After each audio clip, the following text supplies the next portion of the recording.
minister, माननीय सदस्य जेब में हाथ डाल के नहीं। before the honorable minister, is that whether the central government is having a plan to address the problem which is going to be faced. Nearly 69 million people will be displaced. And what is the planning of the central government to address that question itself, that address to that question? आपके सामने सत्य आपके सामने दिख रहा है कि Indian economy 6 to 7% grow कर रही है। जब कोई देश की इकोनॉमी 7 to 8% ग्रो करती है तो स्वाभाविक तब ग्रो करती है जब मैन्युफैक्चरिंग बढ़ता है, सर्विस सेक्टर बढ़ता है, जब परचेज पावर बढ़ता है। तो ये सब होता है तो ऑटोमेटिक रोजगार का अवसर भी बढ़ता है। चिंता करने की आवश्यकता नहीं है। आज This is not an answer you have given. Anyway, we have to tolerate these things. Sir, this is not an answer to avoid the answer. You say you didn't say the answer. Anyway, sir, second supplementary. How will give the security of employment in the minds of the workers who are working in a private establishment, and whether you will be seriously thinking to bring a legislation to control these private sectors so that hire and fire policy is not made applied and the workers are not thrown into employment. प्रश्न संख्या 81 Shri Kalyan Banerjee. Sir, question number 81 उत्तर सभा पटल पर रखा गया। वो शून्यकाल में। सर, क्वेश्चन नंबर 81 आपको बुलाएंगे शून्यकाल में। आपका इलाका इसलिए आपको प्राथमिकता देंगे। Sir, question number 81 Sir, the Honorable Speaker, sir, the application of artificial intelligence, AI, in India is having an impact of unemployment in various ways. Sir, according to the all available reports, in the near future, it is a very serious concern as about nearly 69% of the people in the country will lose employment during the tenure of this government. Sir, in the job displacement arenas lot of arenas are there. Importantly, that AI power automation may replace jobs in sectors like manufacturing, customer service and data entry. AI-driven efficiency improvements might lead to reduced workforce requirement in certain industries. AI might make some jobs redundant, especially those involving repetitive or routine tasks. My question is, through you, sir, before the Honorable Minister, माननीय सदस्य जेब में हाथ डाल के नहीं। before the Honorable Minister, is that whether the central government is having a plan to address the problem which is going to be faced. Nearly 69 million people will be displaced. And what is the planning of the central government to address that question itself, that address to that question? In addition to that, I have a request to you, sir. This is such a burning issue. At least, kindly allow a discussion under Rule 55 of this issue.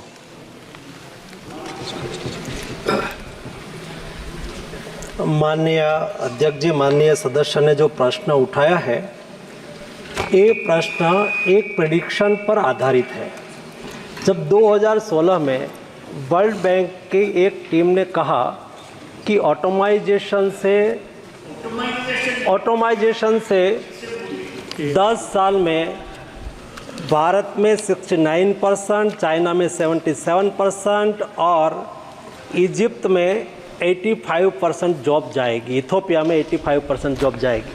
माननीय speaker sir, ये अनुमान world bank ने लगाया। वास्तविकता और अनुमान 10 साल के बाद और जब देश में इंटरनेट आया तब ऐसी बात होती थी कि देश में जॉब जाएगी, दुनिया में जॉब जाएगी। इंटरनेट आया, जॉब भी नहीं गई, कई जॉब क्रिएट हुई। समय समय पर कोई अनुमान के आधार पर कोई बात करते उसकी इफेक्ट यहाँ आ जाएगी। और देश में जब देश में मोबाइल आया तब बात होती थी, कंप्यूटर आया तब बात होती थी, कि देश में लोगों की नौकरी जाएगी, जॉब कम होगा। मैं माननीय स्पीकर सर आपको ये कहना चाहता हूँ कि क्या मोबाइल आया और मोबाइल से बातचीत हो जाती है, मेल से बातचीत हो जाती है? आप तो ये तो रेलवे में कभी ट्रैफिक कम हुई क्या? इतना कम्युनिकेशन बढ़ा तो एयर ट्रिप में या तो एयरपोर्ट पर कभी भीड़ कम हुई क्या? ये अनुमान है। और जब मैं कोविड देख रहा था, हेल्थ में था, उस वक्त मैं दुनिया के साथ बात कर रहा था और दुनिया में कोविड चल रहा था, तो दुनिया अनुमान लगाती थी कि हिंदुस्तान में जितना मृत्यु होगा उसके आधार पर दुनिया का मृत्यु का आंक काउंट होगा। मैं स्पीकर सर आपको बताना चाहता हूँ, मुझे खुशी है पोस्ट कोविड पर मिलियन पॉपुलेशन पर इंडिया में सबसे कम मृत्यु हुआ है। ये सत्य है। इसलिए मैं आपका जवाब देता हूँ कल्याण जी, इसलिए ये अनुमान है, कोई चिंता करने की आवश्यकता नहीं है। आपके सामने सत्य आपके सामने दिख रहा है कि इंडियन इकोनॉमी 6 to 7% ग्रो कर रही है। जब कोई देश की इकोनॉमी 7 to 8% ग्रो करती है तो स्वाभाविक तब ग्रो करती है जब मैन्युफैक्चरिंग बढ़ता है, सर्विस सेक्टर बढ़ता है, जब परचेज पावर बढ़ता है। तो ये सब होता है तो ऑटोमेटिक रोजगार का अवसर भी बढ़ता है। चिंता करने की आवश्यकता नहीं है। आज भी आप नेशनल सर्विस सेंटर पोर्टल पर जाइए, 19 लाख जॉब, आज भी 30 लाख जॉब दाता ने, कंपनियों ने रखी है कि आइए यहाँ अप्लाई करिए। ये पोर्टल की बात कर रहा हूँ, आप देख सकते हो। यहाँ से बाहर जाके तुरंत ही देखेंगे आपके परिवार में भी किसी को जॉब चाहिए और उसकी आवश्यकता के अनुसार यहाँ क्वालिफिकेशन होगा तो उसको भी जॉब मिलेगा। ये देश में नौकरियों की कोई कमी नहीं है। माननीय सदस्य, This is not an answer you have given. Anyway, we have to tolerate these things. Sir, this is not an answer to avoid the answer. You didn't say the answer. Anyway, sir, second supplementary. Sir, it is nice to see from the reports of the central government, the state-wise estimated unemployment rate during 2022 and 23, so far West Bengal is concerned, only 2.2. Only 2.2. Whereas Kerala, such a literate state, 7%. Rajasthan is 4%. Sir, my question is, you see, in the answer it has been given in the various ministries, department, governments of India, like micro, small, minimum ministries, so and so. Different schemes you have said about this, I do not want to repeat. What is an employment? Employment, there should be a relationship of employee and employer. It consists of posts. Because of introduction of certain schemes, some job can be created, but it doesn't create an employees and employer relationship. Employment is completely different thing. Sir, earlier, because of in our country, the employment concept was central government, etc., private sector. Laws were made applicable before termination. Like in the central government, the laws are there. Private sector, Industrial Disputes Act was made inapplicable, so that the laborers should not be unemployed because of the hire and fire policy of any employer. Now, whether the central government is having this scheme today, in a private sector you don't have any control. Hire and fire policy is being applied and so many workers are being thrown out. Now the question is therefore, how you will save, how you will give the security of employment in the minds of the workers who are working in a private establishment, and whether you will be seriously thinking to bring a legislation to control these private sectors so that hire and fire policy is not made applied and the workers are not thrown into employment. माननीय मंत्री जी। Speaker sir, नौकरी में नौकरीदाता कभी अपने employees को निकालना नहीं चाहता है, लेकिन उसके लिए वहाँ या तो उसके यहाँ उसको दूसरी जगह पे नौकरी मिलती है, या तो उसको अच्छी कोई जगह पे अपॉर्चुनिटी मिलती है, या तो कोई सी की फैक्ट्री या तो उसकी यूनिट बंद होता है, तो ऐसी स्थिति में कामगार को दूसरी जगह पे जाना पड़ता है। मेरा क्वेश्चन ये है, आपने जो कोट करा है कि वेस्ट बंगाल में 2.5% उसके अनएम्प्लॉयमेंट रेट है। देश की पॉपुलेशन का 7% पॉपुलेशन बंगाल में और 0.75% FDI बंगाल में आ रही है। उसको बढ़ाने की आवश्यकता है। बंगाल देश का ही भाग है, मुझे उसके लिए और कोई कमेंट नहीं करनी है। बढ़ाने की आवश्यकता है। जब कोई राज्य में इंडस्ट्रीज आती है, सर्विस सेक्टर बढ़ता है, तो जाके रोजगार निर्माण होता है। आपको इंडस्ट्रीज के सामने आंदोलन करना है और इंडस्ट्रीज बंद हो जाए तो एम्प्लॉयज फ्री होता है तो कहता है कि उसकी रोजगार की गारंटी दो। ये नहीं हो सकता है जी। दूसरा मैं एश्योर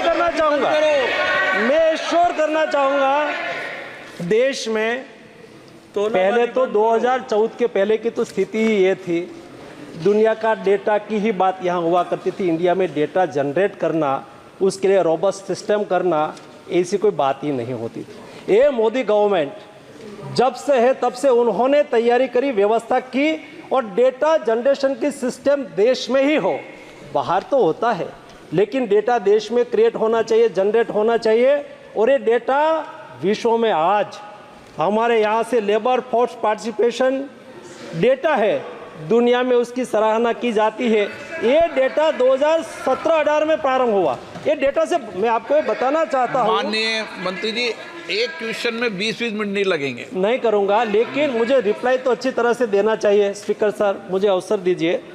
मैं इस माध्यम से देश को बताना चाहता हूँ, ऑथेंटिक डेटा भारत सरकार की एजेंसी ने दिया हुआ डेटा।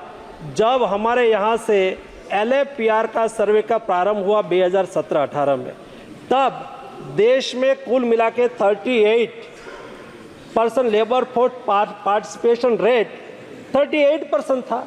जॉब बढ़ी, आज 44% है। वर्क पॉपुलेशन रेशियो 2017-18 में 31% था, आज बढ़ के 40% हुआ।